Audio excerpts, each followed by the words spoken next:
conversar sobre este tema y otros relacionados con la universidad. Hemos invitado en esta mañana al señor decano de la Facultad de Filosofía de la Universidad de Cuenca, el sociólogo Humberto Chacón, quien es también, de hecho, miembro del Consejo Universitario de la Universidad de Cuenca. El hecho es, sociólogo Chacón, al tiempo de darle la bienvenida, que este tema de alguna manera aminoró, restó la confianza en los procesos que se hacen en la Universidad de Cuenca. El señor rector, el comunicado así lo señala también, lo considera como un incidente aislado en el cual la universidad también fue víctima y señala que la universidad ha hecho y hará todo lo necesario para que este tema se aclare. Han quedado algunos cabos sin atar, como el hecho de señalar quién o quiénes fueron los culpables de esta filtración y qué dimensión tuvo esta. Quisiéramos conocer su punto de vista sobre este delicado tema. Buenos días, Gustavo. Buenos días a todas las personas que nos escuchan. Realmente, luego de que ya tenemos la decisión de una jueza con respecto de este proceso, voy a abordar el tema de manera muy genérica, pues quiénes son las instancias oficiales para emitir criterios en torno a lo sucedido. Obviamente son las autoridades, con el aval y la autorización del Consejo Universitario. Más bien voy a hacer una aproximación como académico, como decano de la Facultad de Filosofía y como respetuoso de las instituciones sociales, y dentro de esas la educación, como acabo de decir, como institución social, y obviamente la universidad como parte de ella. Sobre esto, sociólogo Chacón, permítame acotar algo. Hemos invitado insistentemente al señor rector de la universidad. Él, en su turno, delegó al abogado Álvaro Méndez para una entrevista el día miércoles. Lamentablemente no contamos con su presencia. Por tanto, no hemos podido acceder a las instancias que usted señala serían quienes tienen que dar un punto de vista más oficial y directo sobre este tema. Lo que sí recibimos es una copia de la sentencia que nos envió el doctor Andrés Cordero. Entiendo que a nivel de Consejo Universitario, incluso con la finalidad de que la ciudadanía tenga una información precisa y adecuada con respecto de este proceso, que realmente es preocupante, definió que los únicos canales de comunicación sean la autoridad y el equipo jurídico, por supuesto, y al tratarse de un proceso jurídico que ya estaba ventilándose y sigue ventilándose en el ámbito de la justicia, usted conoce que la universidad y el Consejo Universitario tienen un equipo jurídico de apoyo a su gestión, y hemos decidido que sean ellos los que vayan informando acerca del proceso, de tal forma que podamos evitar cualquier afirmación que se desajuste con la realidad del proceso. Es un tema sin duda delicado. Es un tema sumamente delicado, y creo que tanto el señor rector como los decanos y el equipo jurídico han sido muy responsables al respetar esta decisión del Consejo Universitario de que por lo complicado del tema, por lo sensible del tema, tengamos que realizar una información adecuada de acuerdo con los canales oficiales. Frecuentemente, sin embargo, temas reñidos con la ética se los trata en la Universidad de Cuenca. Son materia de tratamiento casi semanal a nivel del Consejo Universitario. Algunos comportamientos no éticos que hacen desgraciadamente parte de la vida académica y tienen un precio alto cuando se los deja pasar, cuando hay impunidad, más que aquel que tendrían cuando son descubiertos y tratados. Y esa es un poco la sensación que queda. Esperemos que no, esperemos que todas las investigaciones realmente arrojen conclusiones que dejen absolutamente fortalecidas a las instituciones de la Universidad de Cuenca y a la entidad en sí. El momento en el que este problema fue enviado a los tribunales de justicia, pues debemos seguir los protocolos establecidos tanto por los jueces constitucionales en un caso y en este otro caso por los jueces penales. En ese escenario, pues, el Consejo Universitario apoya toda la gestión del señor rector en la medida en que se llegue a aclarar absolutamente todo e inclusive identificar los culpables y responsables de este proceso. Pero eso obviamente se encuentra en manos de la justicia ordinaria a este momento. Como universidad entiendo que a través de nuestros canales hemos entregado toda la información que nos han solicitado y hemos pues sugerido que incluso aquellos compañeros o compañeras que hacemos la comunidad universitaria tienen que ofrecer alguna información a este proceso en los juzgados respectivos, así lo hagan. Sin embargo, creo que allí sí voy a involucrarme porque soy parte del Consejo Universitario. Creo que hemos tratado con mucha prudencia y con mucha responsabilidad, lo que no quiere decir que estamos ajenos o no estamos preocupados de identificar cuáles son o cuáles fueron los culpables, los responsables de esto, que de una u otra manera ha afectado a la institucionalidad, a la universidad.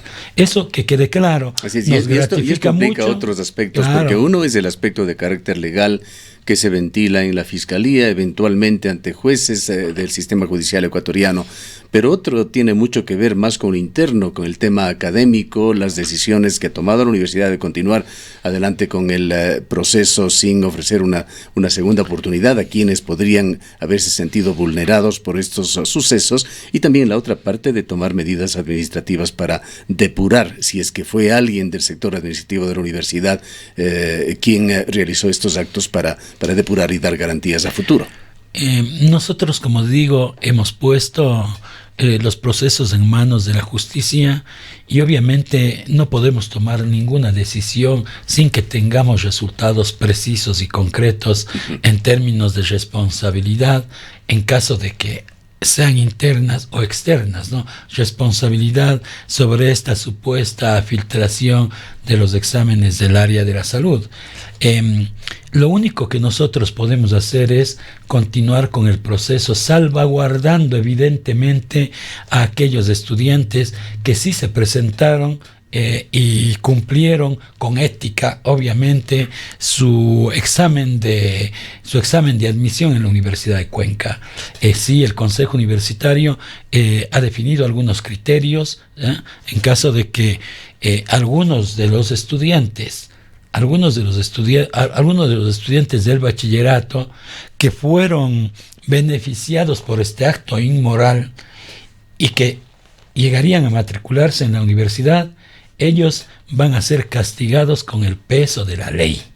Es decir, no puede un estudiante en condiciones de ventaja irregular estar en la universidad dejando al lado a un estudiante que sí hizo el examen en términos de un procedimiento ético. La universidad, usted conoce, tiene su normativa y así lo va a aplicar. Es decir, nosotros estamos a la espera. Primero, estamos entregando toda la información, ¿no? O sea, esa es nuestra preocupación, entregar toda la información a los juzgados para que finalmente la resolución o conclusión a la que lleguen nos entreguen a nosotros también información certera, de tal forma que podamos intervenir. Usted sabe que hay un principio jurídico que nadie es culpable mientras no se demuestre lo contrario, ¿no? Entonces, sin embargo, sí tenemos normas para protegerle a la institucionalidad en términos del trabajo académico. En este momento, como universidad, no podemos castigar a alguien que todavía no es estudiante universitario. O sea, de eso estamos claros, tanto usted como yo. Pero obviamente sabemos que hay una dificultad y vamos a intervenir el momento en el que la universidad sí pueda intervenir. El proceso no puede, de acuerdo con la resolución de la jueza constitucional, el proceso no evidenció que se afectaron derechos de los estudiantes, es decir, no existe evidencia de que la cadena de custodia elaborada y desarrollada por la universidad afectó al derecho de los estudiantes. En ese escenario, nosotros como Consejo Universitario y responsables y respetuosos de las decisiones jurídicas institucionales también, tenemos que continuar con el proceso. Tenemos que continuar con el proceso siempre y cuando era muy difícil, es decir, más allá de este tema que terminó judicializándose, era muy difícil o imposible para la universidad el decidir plantear una repetición del examen, obviamente con otros contenidos. Mire, Gustavo, le voy a comentar algo ejemplificando. El día viernes ya conocimos de esta dificultad, pero el proceso... ¿A qué viernes se refiere? El viernes mismo del examen en la tarde. Cuando se dio el incidente. Sí, ya conocimos la dificultad. Sin embargo, la resolución en torno a la prueba de admisión es una resolución que el Consejo Universitario la tomó y encargó a un equipo de académicos de la universidad. A la comisión. Exactamente. En ese escenario, ¿qué es lo que hizo el Consejo Universitario? El Consejo Universitario entregó la responsabilidad plena a esta comisión. Si nos reunimos, y la comisión... usted solamente le pongo en el siguiente ejercicio. En el supuesto que usted estuvo o estaba en calidad de rector ese momento, y teníamos todo este proceso institucionalizado, Gustavo, usted suspendió el examen, usted emitió un mensaje para tomar otro examen sin que antes haya una resolución del universitario. Bueno, es quizá lo que tenía que haber hecho la comisión. Pero la comisión debía sugerir al Consejo Universitario. Y la comisión no lo hizo. La comisión y lo que hizo la comisión consideró que no había razones para hacerlo. No, la comisión lo que hizo es integrar toda la información, entregarle al señor rector, y el señor rector procedió con armar una comisión de investigación con agentes externos inclusive, pero paralelamente entregar la información en un juicio penal que se aperturó. En ese escenario, Gustavo, ni usted ni yo, como en el supuesto de que estemos como rectores, podemos tomar una actitud de esa naturaleza, que esa sí sería una muestra de autoritarismo. Es decir, yéndose por encima de las dos comisiones conformadas, señala usted. O sea, usted y yo hemos vivido la institucionalidad del Consejo Universitario, usted y yo hemos defendido esa institucionalidad, y lo menos que podíamos hacer ahora es defender esa institucionalidad, porque de lo contrario estaríamos actuando desde una perspectiva muy subjetiva. Pero en todo caso, obvio, en todo caso es un tema que no ha culminado evidentemente en lo legal, continúa ventilándose, no ha culminado en lo académico, aunque hay la decisión ya de continuar con esos resultados, no ha culminado en lo administrativo. Porque nosotros somos parte de una propuesta integral nacional generada desde la CENESID. Recuerde que nuestro examen significa únicamente el 30% del 100% con el que está trabajando la CENESID. Y nosotros hemos tenido plazos. Es un umbral importante, que puede sin embargo ser definitorio, ¿no?, para que una persona ingrese o no a la universidad. Hemos tenido plazos, y solo para terminar, el señor rector, por petición del Consejo Universitario, ha estado inclusive emitiendo criterios para que en el ámbito de lo judicial sean los tiempos los más cortos posibles, de tal forma que este cronograma emitido a nivel nacional no se afecte. Y tampoco se afecten los estudiantes que hicieron el examen con ética y con responsabilidad propia. Obviamente, Gustavo, todos nosotros nos sentimos indignados de que exista esta suerte de comportamientos éticos en donde padres compren los exámenes e hijos vayan a dar esto lamentablemente con información, vulnera los derechos de otros, porque un cupo mal ganado para ingresar es un cupo que se está quitando a personas que podrían haber calificado. Yo no estoy diciendo si estas personas están dentro o fuera de la universidad. A mí me preocupa la actitud ética, esa responsabilidad. Yo recuerdo que cuando ingresé en la universidad, ¿qué me decía mi madre? Yo no tengo plata para estar comprándote libros extraordinarios. Estudia, doble el lomo, capacítate y serás tú el que ingreses a la universidad con tus fortalezas y debilidades, pero jamás de manera tramposa. Así es, hay que mejorar esa escala de valores que tan afectada se ha visto desgraciadamente por el entorno en que vivimos los ecuatorianos. Todos los días sabemos lo que está pasando en el país, y tenemos muy malos ejemplos que vienen de las más altas altas esferas políticas del gobierno. Incluso allí se han dado varios casos de títulos forjados en el más alto nivel. Conocemos ahora, todo eso. Quizá para redondear un poquito esto y saliéndonos ya del tema específico de este examen, ¿qué esfuerzo hace la universidad para mantener rigurosidad en todo lo que es exámenes, pruebas, métodos de evaluación? Conocemos que allí existe para una autodepuración, diríamos, de la universidad, la utilización de sistemas modernos como el sistema Urkund, para un software para evitar o combatir el fraude académico. Los propios casos de fraude académico que con frecuencia llegan al Consejo Universitario, ¿cómo son tratados en términos generales y con qué herramientas? Bueno, me parece que estamos en un proceso de recuperación de la responsabilidad, tanto a nivel de personal docente, administrativo y de empleados, la responsabilidad que implica trabajar en una academia en donde el conocimiento resulta ser nuestro objeto de estudio. En ese escenario, pues, me parece que a través de Aula de Derechos Humanos, a través de Bienestar Universitario y de una serie de comisiones vinculadas con la recuperación, sobre todo de valores y comportamientos éticos, en donde la honestidad se convierte en el valor fundamental con el que debemos trabajar en las universidades, ¿no? La honestidad y la humildad. Usted sabe que en el mundo de la academia hay una multiplicidad de valores, pero cuando se trabaja con el conocimiento hay que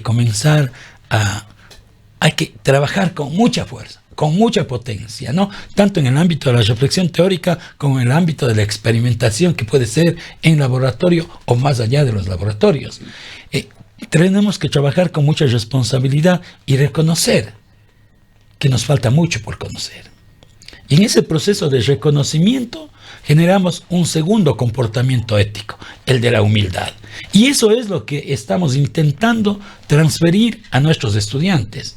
Porque en realidad el problema de los valores y la ética, en torno a eso podemos construir una serie de discursos diferentes, desde diferentes perspectivas filosóficas e ideológicas, pero en realidad eso se trabaja en las aulas de clase. Fundamental que la condición natural en todos los ámbitos, no se diga en el universitario, que de alguna manera es un reflejo de la sociedad, debe ser justamente de la honestidad, de esa conciencia, del deber ser.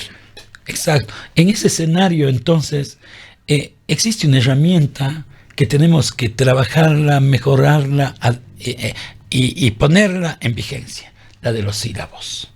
A mí me parece que un sílabo es una especie de contrato de trabajo que hacemos el primer día de clases entre los estudiantes y el profesor. Porque en esa herramienta se encuentra la planificación de absolutamente todo en función del perfil de salida de nuestros estudiantes. Hace mucho tiempo, cuando no teníamos esta suerte de concepción académica vinculada con el objeto de estudio, con el perfil de salida de los estudiantes, sino más bien, usted recordará, la universidad estaba altamente politiquerizada, en donde las tendencias ideológicas eran excesivamente potentes y determinaban lo académico. Sucedía algo como esto, Gustavo. Había una asignatura que se llamaba, creo que en economía, una asignatura que se llamó materialismo histórico. Y los profesores daban ahí todo, hasta hacían reflexiones en torno al Carnaval del Río. Pero eso no estaba en ningún sílabus. A mí me parece que tanto estudiantes, profesores, empleados, debemos salvaguardar esa herramienta. No solamente en términos de firmar un convenio de responsabilidad durante un semestre para ejecutarla, sino para cuidar la ejecución constante y permanentemente. Si es que eso sucede, es decir, si sucede ese cambio cultural académico en estudiantes y profesores, no necesitamos otra herramienta, sino la de la responsabilidad y cumplimiento. Y en ese escenario, Gustavo, estamos esforzando mucho nuestro trabajo para entregarles a los estudiantes, para construir con ellos comportamientos éticos, para que la evaluación en torno a la ejecución del sílabo sea una evaluación que responda a lo que va sucediendo durante todos los días. ¿Usted considera el sílabo como uno de los instrumentos más importantes para a mí me parece que en este cultivar valores, principios éticos, morales en la universidad? Todo. El sílabo es una herramienta transversal que incorpora lo cognitivo, lo actitudinal, lo procedimental. Entonces está en nuestras manos como universidad mejorar los procesos académicos. Siendo usted el decano de entre las facultades de la universidad, quizá más relacionado con temas educativos, estando a la cabeza de la Facultad de Filosofía, ¿cómo mira usted la iniciativa que dio, por lo menos como lineamiento, el anterior ministro de Educación, que renunció ya a sus funciones, el ministro Luna me refiero, en el sentido de que deberían reinstaurarse en los pensums educativos a nivel de los colegios de Ecuador materias como cívica y ética?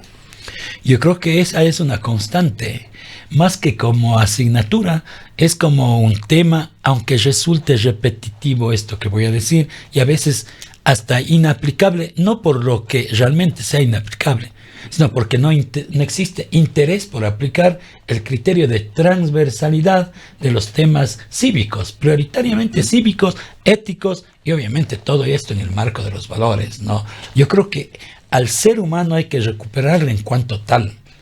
Recuerdo alguna vez hicimos una investigación en instituciones educativas y estábamos preocupados de los bajos niveles de aprendizaje en matemáticas, en lenguaje. Trabajamos 8 o 10 escuelas en Cuenca y nosotros incorporamos un tema que no estaba muy vinculado con los valores, sino más bien con la psicología y la educación, la autoestima. Los chicos demostraron que el problema del aprendizaje de las matemáticas estaba muy vinculadito con la autoestima. Estructuramos una propuesta para recuperar y fortalecer la autoestima, que es ese proceso de autovalorarse, para entrar con esa situación de autovaloramiento en el proceso educativo, y al año siguiente superamos el problema de las matemáticas en un 45%. Bien, igual creo que pasa con los valores. El tiempo no nos da para más en este tema, pero sí aspiremos que siga en la línea que por 150 años ha mantenido la Universidad de Cuenca y que le ha ganado este enorme prestigio. Quisiéramos culminar con un tema, sociólogo Chacón. Conocemos que hay una efervescencia todavía en el cambio de reglamentos que regulan el quehacer universitario, un nuevo reglamento de régimen académico, un nuevo reglamento que regula la situación de los profesores e investigadores de la Universidad de Cuenca, un nuevo reglamento de CENESID, muy discutido, aún poco conocido en la academia, que regula las becas. ¿Cómo está esta permanente evolución, que puede de alguna manera ser interpretada también como falta de seguridad jurídica por los continuos cambios o las continuas evoluciones, pero habría realmente que conocer los contenidos? Se lo ha hecho en la Universidad de Cuenca. ¿Llevan a conclusiones de hacia dónde está caminando la Universidad Ecuatoriana? Constantemente. Bueno, comenzaré indicando que la política pública a nivel nacional realmente evidencia una suerte nos genera incertidumbre, ¿no? Porque, como usted sabía, un día viene un reglamento, después de 8 días viene otro, en 15 días regresan al anterior, y en un mes ponen otro, ¿no? Sí, hablando, por ejemplo, del reglamento del régimen académico, mientras estuvimos en la universidad, creo que fueron 3 o 4 los que se habían tratado, pero, casi cada mes venían, además, reformas al propio reglamento. Con conjunto de procedimientos que teníamos que hacer no para hoy, sino para ayer. Así es. Usted recuerda que teníamos que generar una suerte de actividades para atender a estas regulaciones. Creo que esa lógica desde la política pública general aún se mantiene. Es decir, esta situación de incertidumbre general en términos de la política a nivel nacional se evidencia también en la política educativa general y en la política educativa universitaria. Hemos tenido nuevos reglamentos un nuevo reglamento de régimen académico, hemos tenido también un nuevo reglamento de escalafón y estamos ajustando utilizando el principio de autonomía responsable, ajustando en la medida de lo posible la aplicación de este nuevo reglamento, pero siempre en el marco de la aplicación de ese concepto que siempre hemos reclamado y que ahora lo estamos ejecutando, el principio de autonomía responsable. No vamos a hacer caso textual a lo que está viniendo, sino más bien vamos a aplicarlo en términos de una comprensión contextual de lo que está sucediendo, siempre garantizando la calidad de la educación y obviamente la seguridad para nuestros estudiantes, para nuestros profesores, empleados y trabajadores. Bien, queremos comentarle, sociólogo Chacón, y a nuestros oyentes que ha habido mucha intención del público de participar y de preguntas en las redes sociales. Lamentablemente no tenemos el tiempo para hacerlo. Se encontraba también la señora viceprefecta de la provincia de la Azuay, la doctora o candidata a PhD, Cecilia Méndez, que no sé si se encuentra hoy en la línea, si podrían aclararnos. No, me parece que no se ha cortado ya la señal. Bueno, ha habido mucho interés. Yo con Cecilia tengo una gran amistad, pero también tengo una concepción política diferente con respecto a la que ella tiene en términos de lo académico. Para mí lo académico sucede en el marco de una política académica, no en el marco de una política ideológica. Eso lo tengo bien claro. Se está anticipando lo que no sabemos exactamente qué es lo que quería decir. Pero bueno, sí quisiera decir eso. Siendo una autoridad de la provincia, si es que esté en la línea, por supuesto que le daremos paso. A ver, escuchemos a la doctora Méndez. Buen día. Buenos días, doctora Méndez. Buen día. ¿Me escucha? Le escuchamos perfectamente. Adelante. Ya, sí, saludar aún desde Suayas al sociólogo Chacón, decano de la facultad, señalar que a pesar de que tenga otro cargo público ahora, yo soy profesora de la Universidad de Cuenca, esa ha sido mi casa y por eso me permito hacer la siguiente reflexión. Cuando le oigo hablar al sociólogo Chacón de ética e institución, me parece que en la Universidad de Cuenca, como él bien lo señala, debe siempre antelarse el tema ético. No siempre la institución y su consejo universitario toma las mejores decisiones. Haré alusión solo a dos procesos que conocemos. Uno, el tema del ingreso de la policía a los predios universitarios, que jamás se dio explicación. Segundo, mi propia intervención en el Consejo Universitario en torno a la carrera de género, para mirar solo que la institución da las respuestas que solamente quiere escuchar. Y tengo que decir ahí que nunca se dio explicación al tema de investigación, por ejemplo.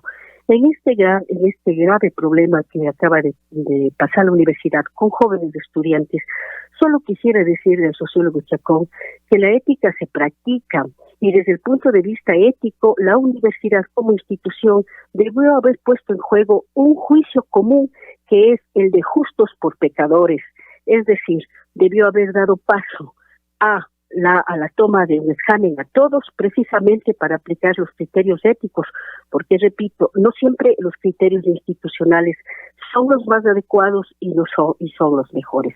De manera que hay que resguardar la ética en los hechos, sociólogo Chacón. Eso lo digo porque considero que es una obligación, porque aquí se ha dejado mal parado en un momento en que incluso la justicia ecuatoriana sigue siendo cooptada y los abogados de libre ejercicio suelen decir hay como una determinación de que cualquier cosa que se mande contra el Estado o que haya una demanda contra el Estado, sean estos de la instancia que sea, ministerios, universidades, colegios, simplemente los fallos son negativos.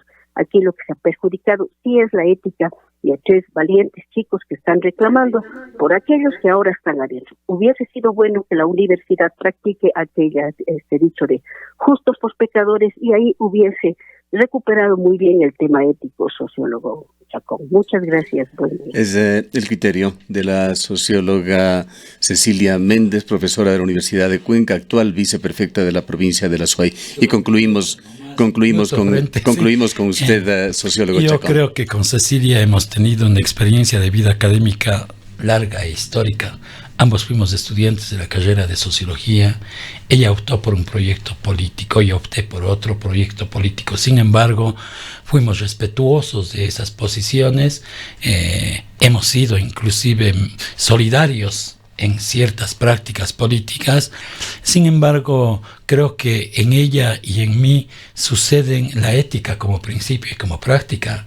El problema es que cada uno de nosotros tenemos una concepción diferente con respecto de lo que es la ética y la práctica. Como le dije anteriormente, cuando yo estuve vinculado con la política partidaria, yo vi que que la política y la ética sucedían en el marco de un principio que se llamaba centralismo democrático. Es decir, lo que el comité central del partido definía, eso era ético.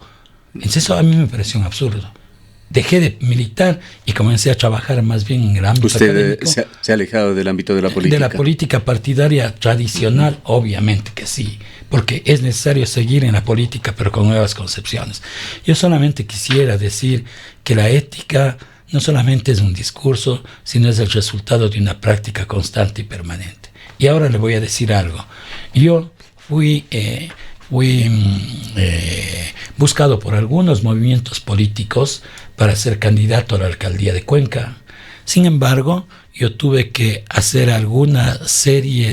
tomar algunas decisiones, y entre una de esas fue ir a preguntar en el Consejo Universitario, en el Tribunal Electoral, si yo para ser candidato debía seguir siendo profesor universitario. Me dijeron que no. Entonces, por esa razón, yo no fui candidato a alcalde, porque sí soy respetuoso de la institucionalidad. Y preferí quedarme en el espacio en el que me siento cómodo, en el que creo que aún tengo mucho que hacer por la sociedad a través de sus jóvenes, la universidad. Bien, gracias al sociólogo Chacón. Hemos tratado este tema complejo, difícil, sin duda, pero de preocupación ciudadana, el de la filtración del examen en la Universidad de Cuenca. Reiteramos nuestra invitación al señor rector, quien no dudamos en el momento que él considere adecuado podrá tratar con altura y con apertura este delicado tema. Gracias nuevamente. Gracias a Humberto Chacón por su presencia en esta mañana en Ondas Ushuaia.